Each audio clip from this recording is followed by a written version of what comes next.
What's going on, everyone? Welcome into the Cleveland Browns Report here by Chat Sports. I'm your host, Matthew Peterson. Appreciate all of you guys tuning in, making us a part of your day today. We've got a lot of ground to cover. We're going to look at some rookie minicamp stuff because that's on the schedule for this weekend, so we'll keep you informed on who to keep an eye on, and we're going to have 2 live mailbags, an opportunity for everyone watching to be a part of the show and get on the screen. So let's start things off while we let everyone trickle in, getting their seats and whatnot. Shout out your city.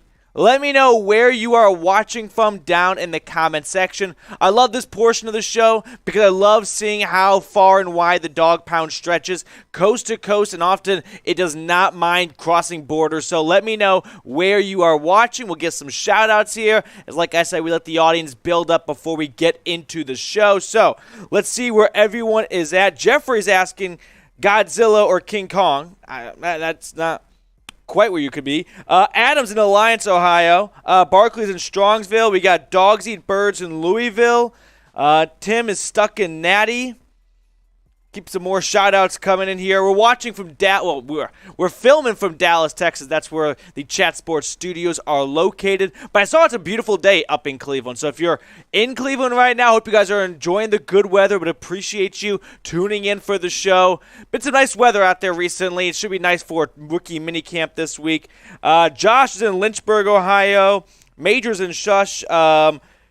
We got YB Fleur at work. All right, well, I think Goodwill will be okay if you're tuning into the show.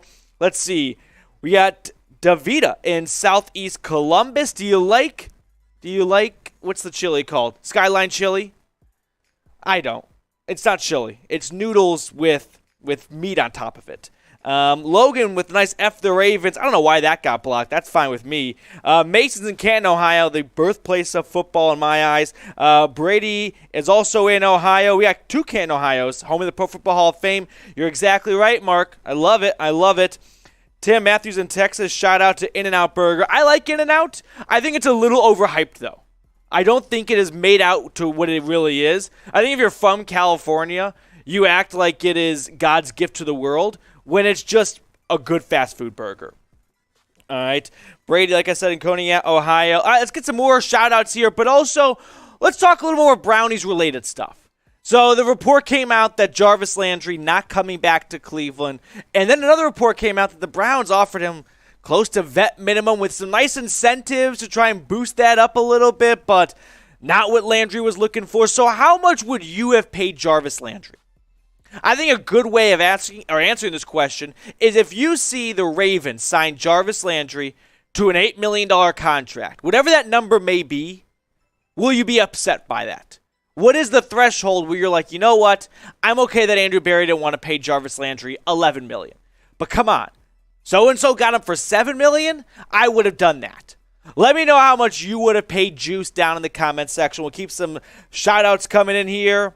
Brian, appreciate the love, my guy from Denton, Maryland. Skyline chili is a natty thing, and it is nasty. You're exactly right, Tim. Yeah, 6 to 8 million, 6. I'm in that range, too. I think what Barry probably said was, hey, we can give you $5 million, but or 3 to 5, probably a little more than 3. I would think closer to 5 than 3, with an opportunity to make up to 7 to 8. So if the base salary for another team is like 6 with an opportunity to make up to 9, that's right on the line of, ooh, that kind of stings. I think if he goes to the Ravens, which I really don't want to speak it into existence, but there's been some rumors that Baltimore is very interested in Landry. If he signs there for under 10, that's going to hurt. because something tells me even though he'll always be a Brown, when he comes back to First Energy Stadium, there's going to be a little bit of revenge in him because the Browns didn't want to give him what the Baltimore Ravens did. Steelers are garbage, yeah. Adam, 2-year, $10 million with the possibility of getting closer to 15. Okay, I don't know if a multi-year contract was ever in the cards for Landry. It's funny because he really isn't as old as maybe like memory thinks it is. You know what I'm saying? He's only 29 years old. So, I don't know. I think I would have been open to that. Let's get on to the next question, though. We're talking about F the Ravens. Who is going to finish last in the AFC North this season? Who do you got in the cellar? Don't even put CLE. I'm ashamed that producer Marsh put that even on the screen. You have one of three choices: Ravens, Bengals, or Steelers. Who do you got finishing at the bottom of the division? Brian with a word that we can repeat on Rumble, but starts with S and ends in Pittsburgh. Jeffrey says Baltimore. Yeah, I like the idea of the Ravens finishing last just for my own, mental health reasons. But it's going to be tough to envision them getting last when they get healthy again this year. Harbaugh and Tomlin are they don't seem like coaches that will ever want to ever let their teams finish last. It's just kind of tough to wrap your brain around. The Bengals, I wouldn't be shocked if they have a fall. I know they're coming off that great season. But Super Bowl hangovers for the runner-ups are a very real thing. Okay, Baltimore, Pittsburgh, Steelers are going to win like 6 games. It's going to be weird if Tomlin can find a way to maneuver himself to having an above 500 football team this year without Big Ben. I'll tell you this, Kenny Pickett, Trubisky, not even top 4 quarterbacks in the AFC North. Like, you could argue Tyler Huntley may be better than those 2 guys. What else we got going here? I would have been more comfortable with the Browns would have offered him. I don't think he was interested in a 1-year deal, Tim. Yeah, he absolutely was looking for more. IMJ36 says Bengals with that Super Bowl hangover wouldn't be blown away. Mitch is going to be a Pro Bowler without Nagy. Listen, Mitch Trubisky, I think is better than maybe I even joke about him being, but he had great timing. This was a horrible draft class when it comes to quarterbacks. If it was a better QB class, Mitch would not have signed in Pittsburgh for what he signed. So, speaking of rookies, by the way, what rookie is going to have the best season for the Browns? Let's come back to Cleveland a little bit. Who do you think of the 9 players that Andrew Berry drafted will have the best season? Let me know down in the comment section. Kind of a fun fact, when I was getting ready for the show today, so the Browns had 9 picks. Of those 9 picks, one of them was their own original pick. The other 8, 7 were through trades, and 1 was a comp pick. So I guess you can kind of count the comp pick. But it is kind of I don't know, bizarre, because people will look back at trades, and they love to just go, like years from now, right? Like when the Browns traded for Osweiler, and they got the pick from the Texans. Well, little do they know that turned into Nick Chubb. Like those kind of picks right there. This entire draft class was made up of picks from other teams. So it'll be curious to see if those teams have buyer remorse, like if Dawson Deaton turns out to be an all-pro center, and the Bills could have had him, but they wanted Case Keenum to back up, Josh Allen. I kind of forgot that trade happened. If I said, hey, the Browns have traded a quarterback this offseason, you would be like, oh, Deshaun Watson. Like, no, not that quarterback. You'd be like, Baker? Like, no, remember Case Keenum got traded? Like, I completely forgot that entire happened. We go. Back to shout-outs, though. Zachary says David Bell. I like that idea a lot. Guy's just good at being a wide receiver. Makes big plays for his quarterback. Cade York. High hopes for him. I know the Browns do. They cut everyone else. They gutted the kicking room and just handed him the keys, essentially. Winfrey, Winfrey will be interesting. I don't want to, let me play devil's advocate for a moment, because he fell to the 4th round, which is awesome for the Browns fans and awesome for us. But why did he fall to round 4, right? What did other GMs know that we didn't know? Okay, we're going to let the audience trickle in here, but if you're ready for the show to get started, make sure you hit that thumbs up icon. That way, sends a little good YouTube juice out to the world, telling other people watching that are other people watching Browns content, hey, come on over here. We can grow the channel. We can get our audience up, and we can get more content. So just make sure you take the half a second, quarter second, hit that thumbs up icon. Let me know in the chat when you do. We've got 50 people watching. Only 14 of you guys have liked it so far. So make sure you put that thumbs up icon in there. We got 16 now. There we go. They're trickling in here. And while you're hitting that thumbs up button, if you have any questions you want to ask during the show, it's a very simple process to get on the show. You just use hashtag Browns or Super Chat, and that way you can skip the line and have a guaranteed spot during our 2 Q&A sessions. So, hashtag Browns, you have to use that for producer Marshall and the software we've got here at Chat Sports to pull your question. Otherwise, it won't get over to his screen and he can't get it onto the big screen. So, hashtag Browns, that way, no questions so far? Get those questions in. You got any questions at all? There we go. No questions, no ads. Is that what you said? No bags. Yeah, no questions, no bags here. So, I heard Clowney was in Cleveland this week. I did not hear that. This is new information for me. So, get those questions in. Here's what we've got on tap for today. I'm going to tell you guys my top 5 rookies to watch for at minicamp because that's just 2 days away. So, when it rolls around, you can be ahead of the curve. Right, when you're hanging out with your buddies, you're at the bar, you're in your basement, whatever it may be, and you're talking Brownies football, you can be like, hey, you should really keep an eye on so-and-so. Heard he's going to be a potential star in his rookie year. Then we're going to have those 2 live Q&As like I mentioned. And make sure you are subscribed and have those notifications turned on. That way when the show starts, when we got big news coming out to you, or we're just going live here to talk about Browns football, you're plugged in. You don't miss a single thing. So make sure you got those live, you got those notifications on. You are subscribed to the channel. Marshall, we ready to go? Oh, we got some weird stuff in the chat. Oh, that's not very nice. Watson season. Okay, well, that's one failed military leader. All right, we ready to go? All right, let's do this thing. Let's dive into the latest Browns news and rumors on the Cleveland Browns Report.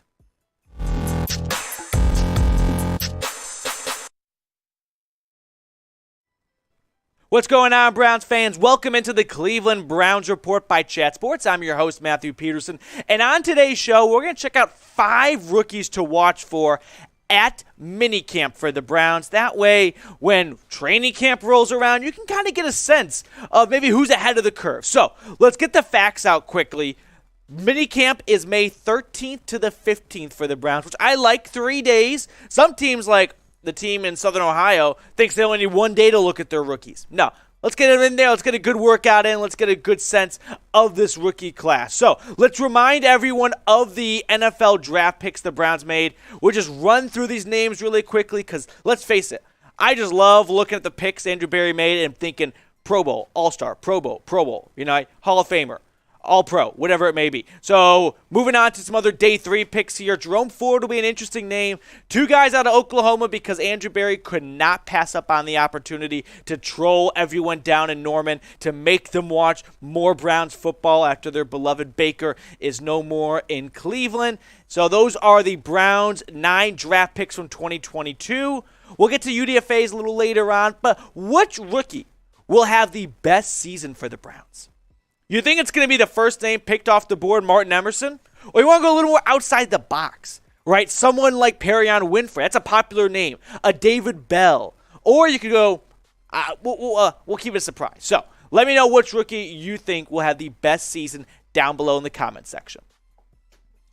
My top 5 rookies to watch for at minicamp. Number 5, Isaiah Weston, the wide receiver out of Northern Iowa, who is not drafted by the Browns. Nope, that's a UDFA signing who had an awesome career at Northern Iowa. In fact, if you were to compare his stats to a lot of other players who were drafted, he would outnumber them. Now, I understand when you play at Northern Iowa, you don't go up against SEC DBs. But regardless, this guy, if you just watch the tape and you're like, I know he went to a small college, but if you can get over that mental hurdle, you could really see him being a player who can make this roster. And as a UDFA, you can't ask for much more.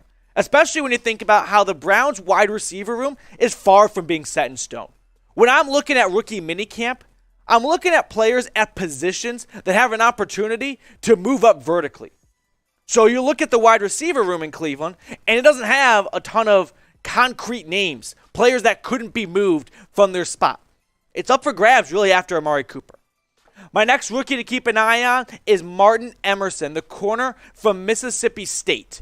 This was the first selection for the Browns. So, yeah, you would think this would be a guy to watch for.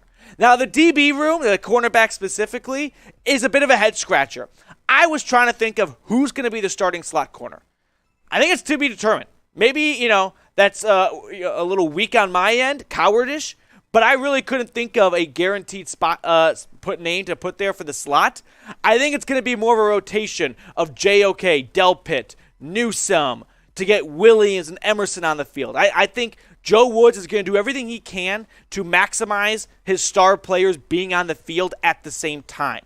So for now, I've got a question mark for that slots position, but maybe Emerson can make enough room to move Greg Newsome over, and Emerson or Williams takes over CB2. You see what I'm saying here? Ultimately, Martin Emerson was a pick for the future. And that's fine because I had talked about it leading up to the draft how much I love taking best player available. And I know I was a bit of a hypocrite when the pick came in, but the Troy Hill trade made it a lot easier to digest. But regardless, you've got players on expiring contracts soon in Greedy Williams. You lost Troy Hill. And if you say, hey, maybe we don't need a me more than other spots, but if we think this guy's going to be a stud, yeah, why not lock up an awesome cornerback trio between Ward, Newsome, and Emerson for years to come.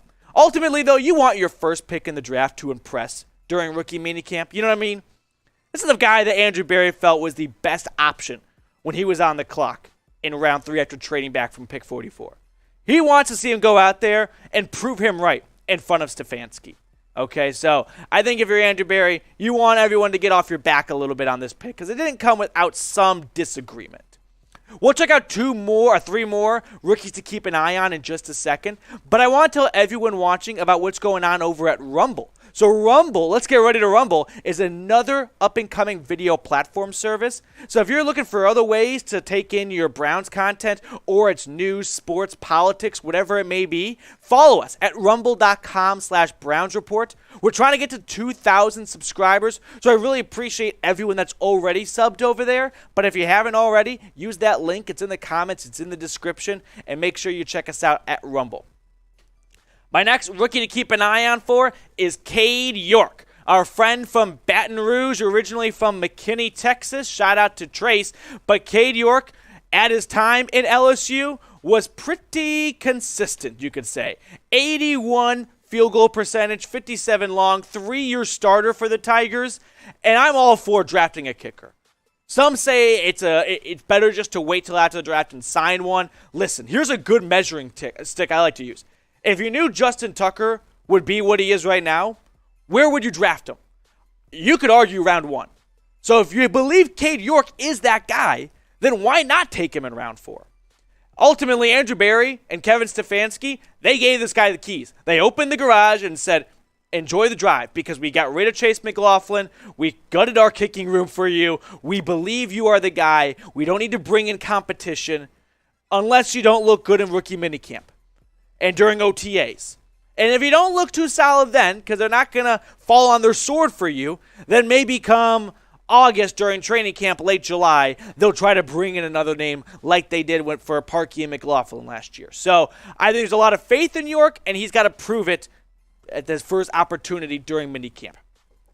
Help us reach 9,000 subscribers. Hit that big red button. We are just under 350 subs away. So if you haven't already, make sure you join the channel because if you want free Browns news and rumors content, or really anything related to your Cleveland Browns, we've got it here. Join an army of nearly 9,000 strong as we march our way there. Hit that big red button and subscribe.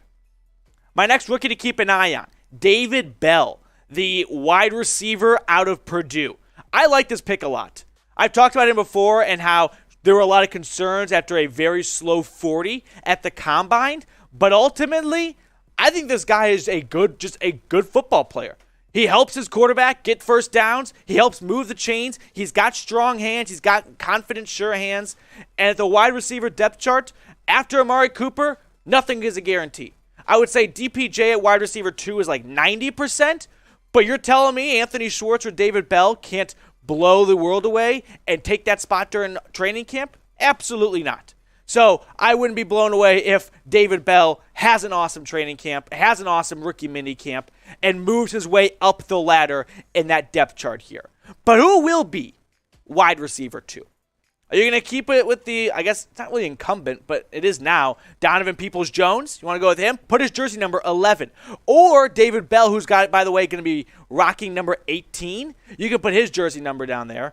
Or if you take the field, right? Anthony Schwartz, Jakeem Grant, I don't think he will be, but you catch my drift. Or our friend Weston from Northern Iowa. Let me know by putting an O for other if you think it's just going to be someone else other than those two guys. Going back to David Bell, like I was saying, what he did in West Lafayette last year, not even last year, for a handful of seasons for Purdue, he was great. Nearly 3,000 yards in, I think, 29 games, 232 receptions, and 21 touchdowns. Listen, I get it. The guy didn't have an awesome 40 speed.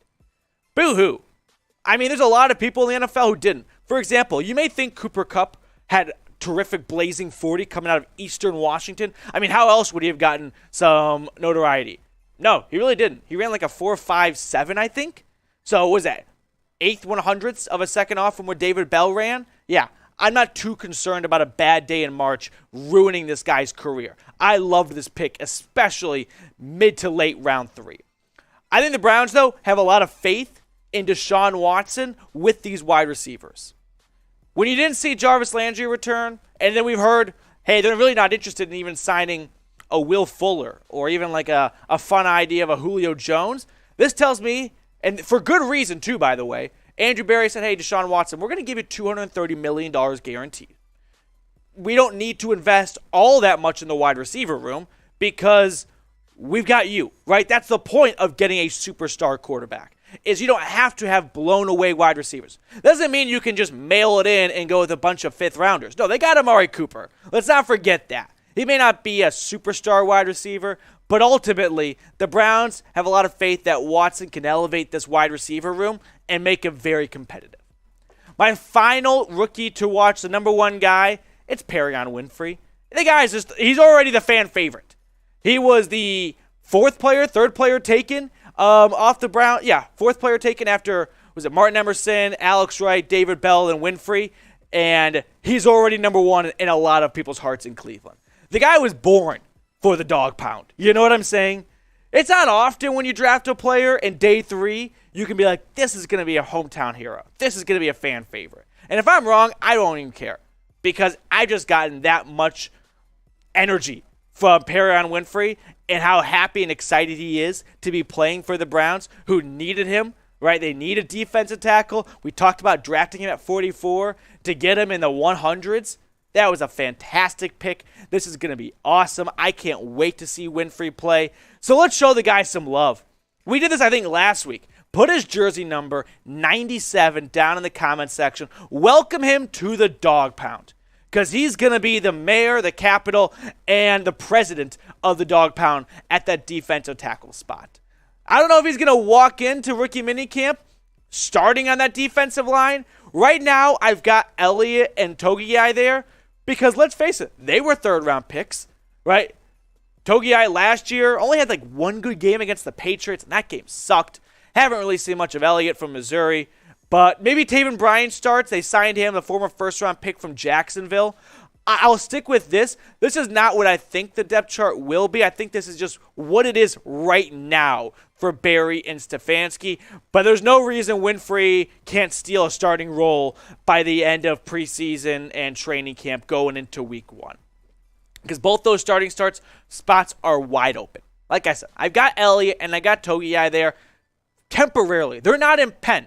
They are in pencil, okay? Not even like a pencil you haven't sharpened yet in a little while, and you're about to go take your ACT, and you're like, let me just get this nice and sharp. No, they're that pre-sharp pencil. They are a soft 2. Soft number 2 pencil. That's what they are in the depth chart here. All right, so I like the idea of Winfrey blowing people away at rookie minicamp and trying to really take over and get a starting job by the middle of training camp, preseason, you know what I mean? Would not be blown away at all if that were to happen. I want to ask this question, though, before we get out of here on this segment. Who are you most excited to see at rookie minicamp? Was it one of the 5 guys I talked about in the show, or you want to go somewhere else? You want to go with Alex Wright? I left him off, right, the edge rusher from UAB, because to me, it doesn't seem like he's going to have a big role his rookie season. They just said, hey, you're an awesome physical specimen. Let's get you in here and let you grow for a year, maybe 2, and then take over after that. So let me know down in the comment section who you are most excited to see at rookie minicamp. All right, let's get some shout-outs here as we got the first segment in the books, and we'll get ready for our live Q&A. So use hashtag Browns or Super Chat to skip the line here. So who are you most excited to see? Owen says Miles, Winfrey, Hicks, Clowney will be our D-line. Yeah, I mean, of course, if Clowney comes back, he's starting. And I think he will come back, too. That wasn't like a, hey, Clowney's not coming back. Let's get ready for Chase Winovich. Get your jerseys out there. No. But let me know who you're most excited to see. So Corey says David Bell. Yeah, I just like David Bell a lot. Like, do you guys remember in January, February-ish, early mock draft season, he was going round 2. And then he just had a bad day at Combine. And so the Browns are going to benefit from that? Yeah. Works for me. Sign me up. Let me know who else you guys think, or who else you guys are excited to see. Got some 97s in the chat showing our guy Winfrey some love. Yeah, Perrion has a dog. Woof, woof. Absolutely, Jeffrey. And let's sign Clowney and Hicks, please. I like the idea. I love that idea. I don't like it. I love it. Make sure you guys get your questions in. Use hashtag Browns. You got to use that hashtag in order for our software to pull it. So if you want to get on screen, you want to be a part of the show, you want to show your mom, hey, look at me. I was famous. I was on YouTube today. Then make sure you use that hashtag or Super Chat. Skip the line. Get all the way to the front. The line's growing. We're nearly at 150 people. So if you don't want to get bogged down in that line and you want to get right to the front of it, you can Super Chat. That way we get yourself right on the show immediately. All right, Marshall, we ready to dive into a mailbag? Are we getting some more questions in? All right, producer Marsh giving me the green light. So without further ado, let's dive into a Cleveland Browns mailbag. Welcome into the Cleveland Browns Report. We got a mailbag here. I'm your host, Matthew Peterson from Chat Sports. I answer the questions you guys asked during our live show. So if you ever want to be part of a future mailbag, make sure you are subscribed and have your notifications on. That way you don't miss a live show. So first question comes in from our friend Logan Reyes. Bigger jump this season? Oh, yeah, I love this question, Logan. Delpit or Newsome? Yes. Right? Can I say that? I think both have phenomenal jumps. It was a bummer what happened to Delpit his rookie season. Yeah, you loved what you saw to Newsome last year. Love's a strong word. Liked it a ton, but felt like there was just enough room to grow a little bit more. Now, if you look at the depth chart here, I've got Newsome as my CB2. It'll be interesting to see if they move him to slot so they can start Ward, Newsome, and then a combination of either Williams or Emerson. But if I had to pick one name, give me Greg Newsome. I think Greg Newsome and Denzel Ward can be one of the top two corner duos in the NFL.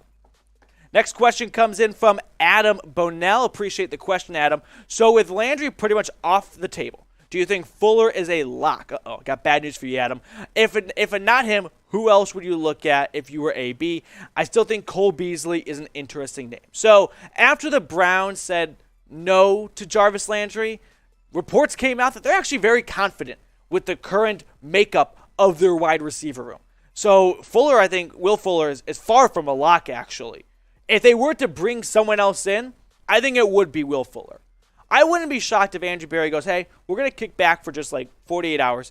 And if May turns into June and June turns into July, and some of these guys are still out there, and they have asked their agent, goes, hey, we used to ask for this, we'll take 80% of that. Then Barry goes, you know what? Why not bring Fuller or Julio Jones or Cole Beasley in for an extra little training camp battle? If it's that cheap, can't hurt, right? We can always just cut the guy and just, shake hands and go our separate ways.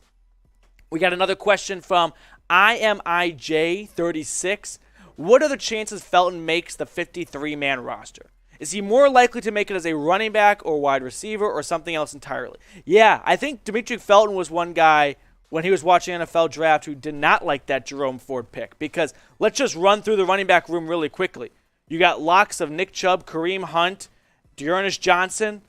You don't think you can always put like Jerome Ford or Demetric Felton on your practice squad, but if they're on your practice squad, another team can take them. So I'm guessing they try to put all 5 of those guys on the roster, and they call Felton a specialist, and that takes a spot away from the wide receiver room. That would be my best guess. He wasn't bad last year, so I don't see them wanting to move on from him. I think they just liked Jerome Ford a lot at round 5 and felt, let's just take the best guy we got here. Question from Strong Garrett. Any relation to Myles Garrett? If Clowney doesn't sign with the Browns, who are some other free agents? Good question, Mr. Garrett here. So, who are some other names out there? First off, I think Clowney does re-sign with the Browns. I think it happens maybe after June when they get some of that June 1st when they get some of that Austin Hooper money back. But if they don't, if Jadeveon Clowney says, hey, I want to stay near Carolina and go with the Panthers, my hometown team. Jerry Hughes has been a popular name. We've seen the Browns rumored and linked to him. I feel like that's their backup plan. I like JPP. Does he got 10 fingers? No, but he can still get after the quarterback. Melvin Ingram was a turnaround candidate last season. Bad start in Pittsburgh. Good finish in Kansas City. But what about a familiar name like Carl Nassib? Okay, I know it's always a little strange when you bring a guy back that you moved on from, but a lot of times teams like having familiarity. And it's a different regime now, but still, they may say you already know more about Cleveland and the Browns than, say, Jason Pierre-Paul does, and you're younger. Let's bring Nassib back after his last stint in Vegas. So, let's ask this question to the crowd. Who's your all-time favorite Browns defensive player? I'll open it up to the entire encyclopedia, entire decades of Browns history of football. You want to go Clay Matthews? You want to go a different direction? Let me know your all-time favorite player on the defensive side of the football down in the comment section. This question comes in from, I think, the guy who was at our live show first, Jeffrey. I heard JOK was going to take number 6 after Baker leaves. So this is unpopular opinion. I don't like the new number change stuff. I think I liked how it used to be. Linebackers should wear numbers that are for linebackers. 6 on a linebacker just looks weird. Now, what I would love to see happen is if Odell Beckham Jr. came back and wore number 6. That would be the highest level of trolling ever. And I'd have to eat some of my own words about that, but I'd have to respect how funny that would be. But let's see. I know if you change your jersey, you got to buy it out because they've already got some in the store, so that would probably be an issue. But maybe he'll do it in like 2 years and they'll stop printing the new jerseys. Jerry Hughes just signed with the Texans? Oh, okay. Well, that's going to be a downer. Zaire Smith. $2 super chat. Appreciate you, my dude. You think David Bell will break out before DPJ? No, I don't. I think Peoples-Jones, that vertical threat that he can offer that, say, someone like Amari Cooper and David Bell can offer, is going to do wonders for him because, let's face it, Baker missed on a handful of deep throws last year, right? You can just ask Odell Beckham Sr. So I think DPJ adding that element to the offense, he led the Browns in receiving yards last year with like 597, so I think he will be able to break out before David Bell does. I'll go DPJ first. We got a question coming in from Yosef Raymond. What do you think about Jarvis Landry and Jadeveon Clowney? I think they're nice guys. We'd love to get a beer with them, but in terms of we are asking about football here, I think Juice wants to get a contract, a bigger one than he possibly can. He's 29, and I don't hate him. I don't blame him for chasing a little bit of money at the end of his career instead of maybe coming back on a team-friendly contract. As for Clowney, I think he's going to re-sign with the Browns. I think he's taking his sweet time. He's done this before. Granted, this has gone a little longer than before, but still, I think Clowney is coming back to the Browns. Rick Atkins, $5 super chat. Appreciate you, Rick. What do you think the odds are that Landry winds up at Ratbirds? All right, so what do you think about Landry going to Baltimore is the question pretty much, or the odds of it happening? I think they're higher than I want to admit. I don't like the idea of it happening, but I think Baltimore has always been a bit of a sloot for trying to find a wide receiver because they can never get that position down. The last good wide receiver they had was Anquan Bolden, before that Derek Mason, and those aren't really household names when they were there especially. So if I had to give a percentage number, let's put it at 55, just north of 50%. But thanks so much for the super chat, Rick. I really appreciate it getting on the show. And hey, if you hate the Ravens like my friend Rick does, then make sure you subscribe Because whether it's Pittsburgh, Baltimore, or even Cincinnati that only has a fan base when they're good, subscribe and you'll fit in just nicely here. And our little bigger YouTube dog pound community, we're growing. We're nearly at 10,000 subscribers. So subscribe, youtube.com/Browns Report. We got a question from Corey's Apex. DPJ getting to learn from the best route runner in the business is going to be huge for him. You're talking about Amari Cooper, and he absolutely is one of the best route runners in the business. And the funny thing about wide receivers, when you talk about their strengths and you say route running, it's always a little difficult to point at. You know what I mean? No one ever thinks of like, oh, that guy is route running. But Amari Cooper really does do that. And what that opens up is, as a DB, you take an extra step back. Because you don't know if he's going to go on a flagpole, right, and go right down the middle, across the seam, down deep, or if he's going to do an out route, a curl, whatever it may be. And so when you have to have the DB respect your route tree like that, it opens up more opportunities for you. And if DPJ can learn to mold into that a little more than just being a deep threat target, not that he's just that, but that's what he's known for, that will be awesome. So great question, good thought there, Corey. Question coming in from Tim, longtime viewer and subscriber here at the channel. Appreciate you. Matthew, do you think the Rounds will use any of their draft picks they just picked up in this year's draft as trade bait to dump Baker? Are you saying the picks the Browns got? Okay, sorry, a little difficult to read on screen here. No, it's tough to say. I honestly just think ultimately Andrew Berry will hope for an injury to happen. He can trade Baker away, and if not, they'll just cut him before the season starts. There's some loose ideas of getting a comp pick for this guy. They're not stashing Baker on this roster all season. That's just not going to happen. We got a question from Troy Brown now.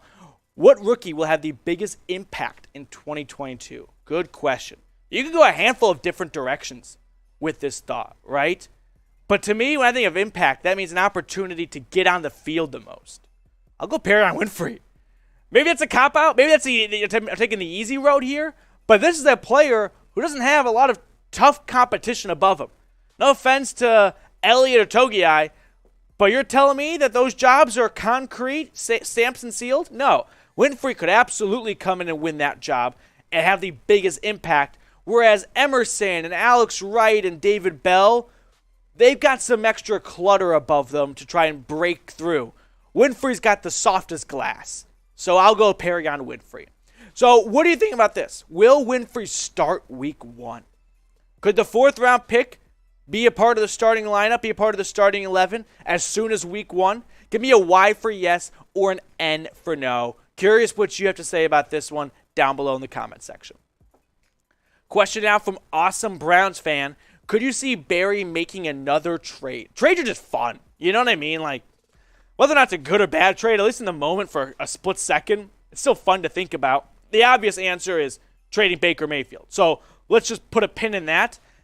I don't think a trade happens until training camp. I don't think Andrew Berry, between now and training camp, feels that this roster needs to improve dramatically at one spot. I think he's pretty confident with his cards. I think he's counting on Jadeveon Clowney returning. Now, once training camp rolls around, Barry may want to get some extra draft assets and capital after losing a bunch for 2023.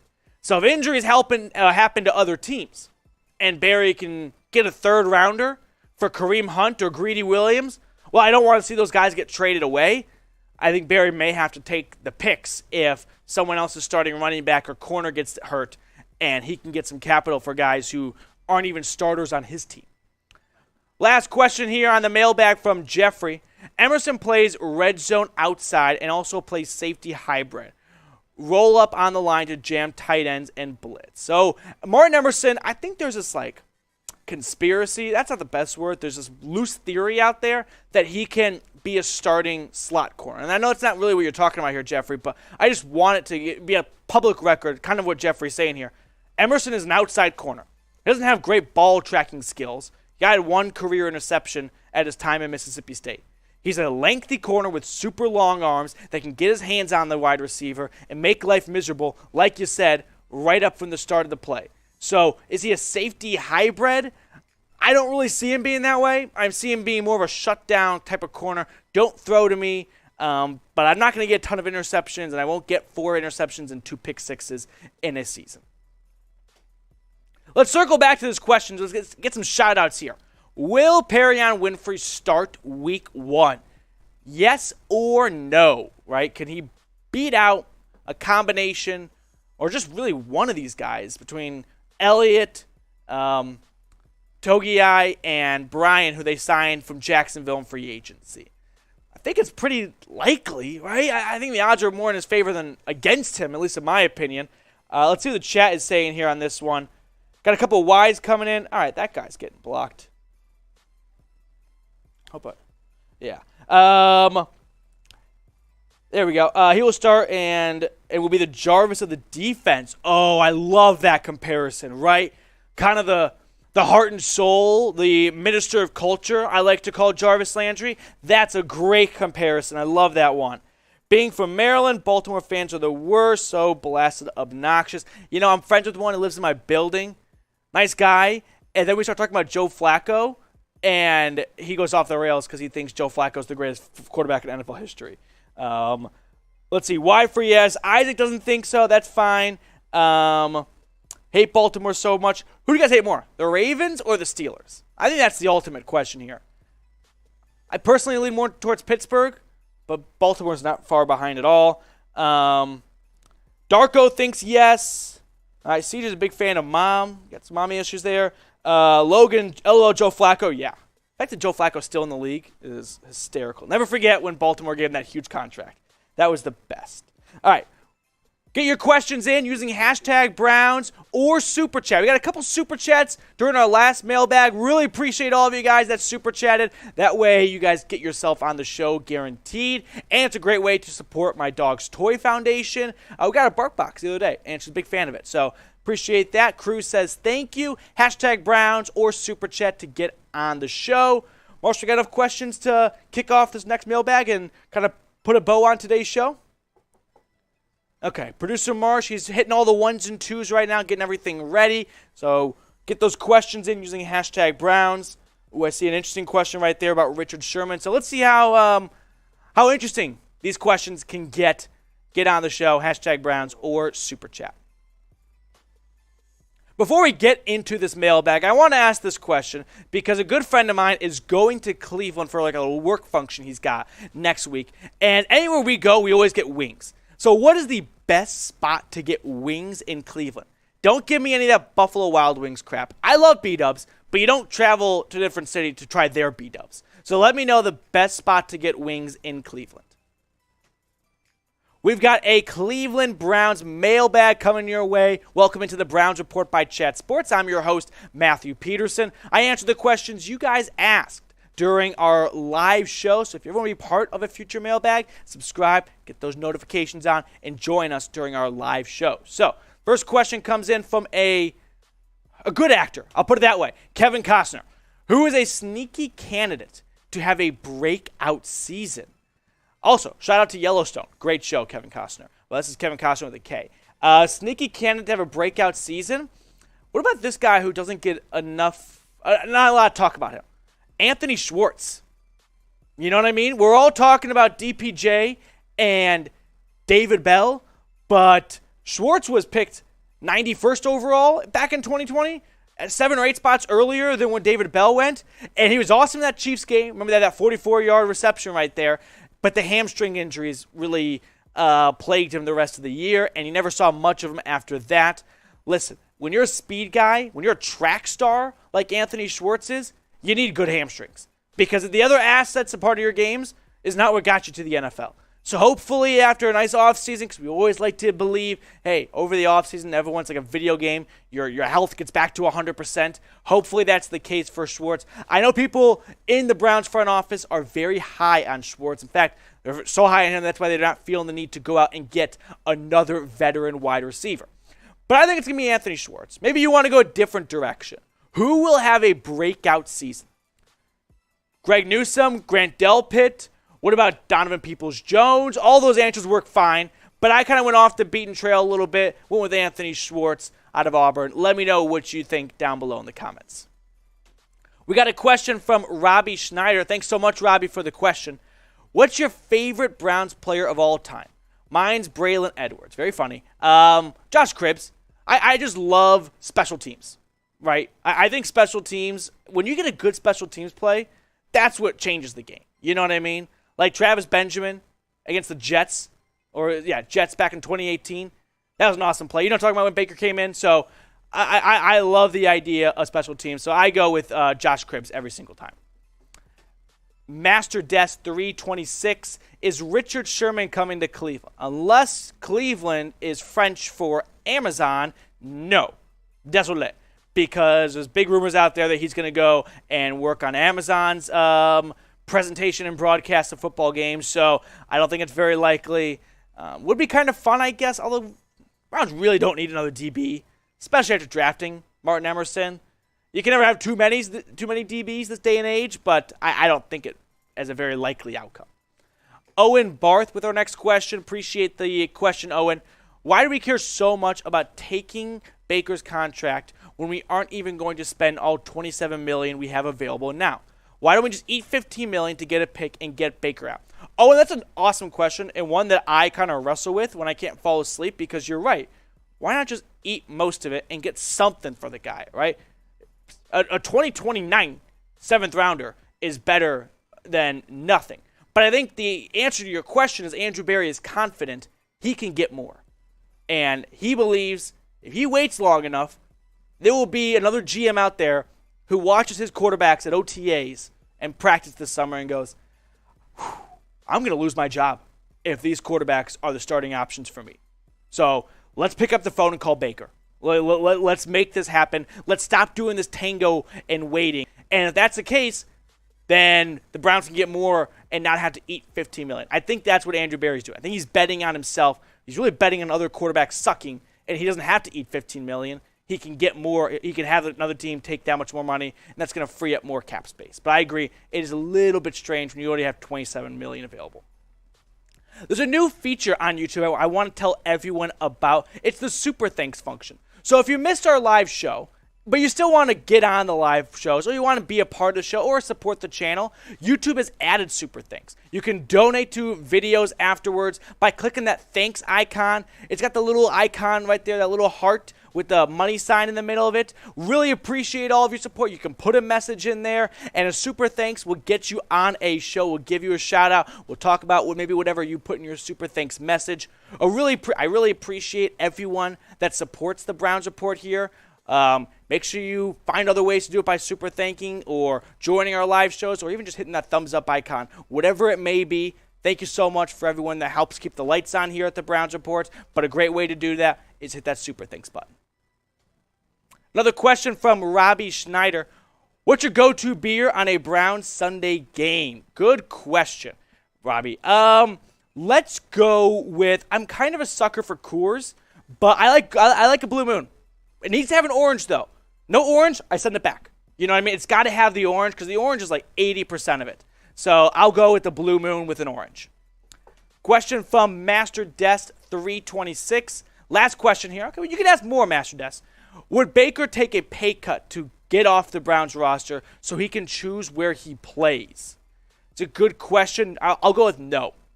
You know, Baker, in that podcast interview he did, he talked about how you're not guaranteed anything after your first contract.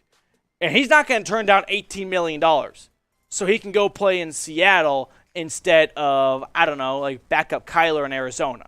He'll take every cent of that $18 million because he knows, I hope he knows, he's not guaranteed anything in this league. And in fact, the fact that no GM has called asking about him tells him maybe I'm not as popular as I thought I was, right? Maybe it's just a lot of makeup on and I'm not that actually hot. So I think Baker will take every penny of that $18.9 million in that contract. We got a question from Sammy Betts. Any other free agents the Browns could sign? I mean, as long as it's the offseason, we can always talk about free agents out there that the Browns could go out and get. When I think about what the Browns need at free agency, a couple positions come to mind. But ultimately, I think Barry seems rather content on this roster. Now, that doesn't mean if players are still out there in June, July, and their price has gone down, and Barry goes, you know what? I didn't like you for this much, but I love you for 80% of what you used to cost. So what about a guy like Akeem Hicks? This has been a popular name amongst Browns fans and Browns circles of trying to add some veteran presence to that defensive line because, Elliott, 2020 pick, Togiai, 2021, Winfrey, 2022, Taven Bryan was a first-round pick in 2018. A lot of young defensive tackles right there. How about a guy like Akeem Hicks who has had some up-and-down years lately with Chicago, a little injured last year, injured in 2019. But, man, look at those 2018 stats. Like, if you can talk yourself into getting 75% of that for cheap, and it doesn't even start, but just being a rotational piece on that defensive line, yeah, I'd be all for that. But who do you want the Browns to sign? If I had to pick one guy right now, other than, I guess, Jadeveon Clowney, because, of course, I want to re-sign Clowney, but I think that's going to happen. Thinking outside the box a little bit more, I'll go with Akeem Hicks. But if you want to put 90 to talk about Clowney, that works too. But give me Akeem Hicks out of Canada. Shout out to our friends up north. Next time you want to join a future Browns mailbag, it's all very simple. You just got to subscribe. That way, when the call goes out and we're having a live show or we're putting a mailbag call on our community post here at Chat Sports on the Browns Report, you answer the bell and you get your question in and you can be a part of more Browns mailbags. But all you got to do, step one, subscribe, hit that big red button, and join the channel. Next question comes in from Jeremy. I keep hearing whispers of Malik McDowell. Any thought? I have heard those whispers too. And after Malik McDowell had what was a rather unfortunate arrest back in February, you guys can Google yourself. Happened in Florida. Florida man, okay? What I'm thinking is Andrew Berry maybe waits till a slow news day in July, and after seeing rookie minicamp and OTAs and getting a better sense of where Elliott, Togiai, and Winfrey are, if they're not as far along as he would have liked them to be, maybe he brings in Malik McDowell on a a busy news day rather, and that kind of gets swept under the rug after a questionable arrest, to say the least, from McDowell. All right, not allowed within 500 feet of a Chuck E. Cheese. Rixer has our next question. Will David Bell take third wide receiver over Schwartz? That's a great question. I don't think it happens before week 1. Now, during the season, that very well may happen. But I think there won't be enough time for Bell. Well, that's not necessarily true. But I think Anthony Schwartz, who was also a third-round pick last year, will be able to hold on to that wide receiver 3 spot during OTAs and during training camp. But come week 3, come week 4, yeah, I could see a change happening by then as Bell gets more accustomed to the NFL speed and he gets caught up, a little quicker, and all of a sudden he's more in the flow of things here. So I'll say Schwartz has the job before week 1 still. We got a question coming in from my friend Adam Moser. Which UDFA could make the 53-man or practice squad? Great question, Adam. One name I like to talk about a lot. I'll give you 2, though. But first, let's check out the wide receiver from Northern Iowa, Isaiah Weston. If we're talking about UDFAs making the roster, position's important. Like the quarterback Felix Harper out of Alcorn State, he may be the best guy in this UDFA list. He's not making the roster over Deshaun Watson, Jacoby Brissett, and Josh Dobbs. Maybe Dobbs, but you get the point. So I'll go with Weston. Also a big fan of Sean Jolly, the corner, because the Browns need a slot nickel corner, and that's what Jolly is. So Sean Jolly and Weston are my 2 guys who I think have the best shot of making that 53-man or even the practice squad. Last question on the show comes in from our friend Jeffrey. If Jadeveon comes back and Perrion Winfrey plays well enough, what are the chances Myles Garrett gets Defensive Player of the Year? Hey, Myles Garrett won Defensive Player of the Year last year without Perrion Winfrey, and Garrett was good last year, but Garrett was really good down the stretch towards the end of the season, right? The first couple of weeks, he was good in the Bears game. Myles Garrett was awesome in the Bears game. But I guess to really answer your question, the chances, high. But I don't know if he even needs those 2 guys to have a chance. I think he can have a good chance even without Clowney coming back. And even if Perrion Winfrey's not this starting awesome defensive tackle for the Browns. Let's get some shout-outs here before we wrap up today's show. Who will have a breakout season? Let me know what you guys think. Really appreciate everyone that made the Browns Report a part of your day today. Love the attendance. Love seeing everyone in here talking about Brownies, talking about football. Hey, it's the middle of May right now, and the real ones are talking about the Browns football right now because you know what? Some guys, I don't want to say names, but they check out during the offseason a little bit. Not you guys, not here at the Cleveland Browns Report. All right, JOK, Sheldon Richardson. Yeah, what about bringing Richardson back? I talked about him before on the show. I'd be open to a reunion, have him come back to Cleveland. TJ Watt won Defensive Player of the Year. I thought about mentioning that during the question, but he definitely had some help. Hayward was good. Casey Hayward, good defensive tackle for Pittsburgh, but they didn't get that opposite edge rusher. Cam Hayward, I think of Casey Hayward, the corner. Adam, yeah. Bryant, breakout or get out. Harrison Bryant, yeah. He's tight end too. Time to see him really show up, you know what I mean? He had a good game. Was it the Ravens game last year? Nice touchdown. But, yeah, love to see Harrison Bryant have a breakout year as that tight end 2 behind Njoku. Njoku is a breakout year. What about that? Why talk about tight end 2? We can talk about tight end 1 with David Njoku having a potential breakout extension type of season that keeps him in Cleveland for a long time and proves that number 26 overall pick was worth it on him. Follow me on Twitter at Matthew Petey. Hit me, guys. Hit me up over there. I'll follow you back. Before we wrap up the show, I'm going to give a shout-outs and following anyone that follows me on Twitter. So follow me. That way you guys can get a little love for yourself back on Twitter. Always tweeting about the Browns, tweeting about the NFL, and all that good stuff. So follow me on Twitter. I'll give you guys a follow back. And that's going to just about do it. Links in the chat. Producer whispering in my ear. Greg Malik, too much blowback. Yeah, it would be some blowback, but let's face it. The Browns are willing to trade for Deshaun Watson. I don't think Malik McDowell is going to be too far for them to stomach. All right, Robbie Schneider, we got a follow from you. Giving you a follow back, my guy. Got 2 questions from Robbie today. All right, follow me on Twitter. I'll follow you back. We got to get ready for some other stuff here at Chat Sports. Thank you all so much for tuning into the show, and I'll see you later. Tomorrow, actually, with the Browns 2022 NFL schedule. Let's see who Cleveland plays week 1.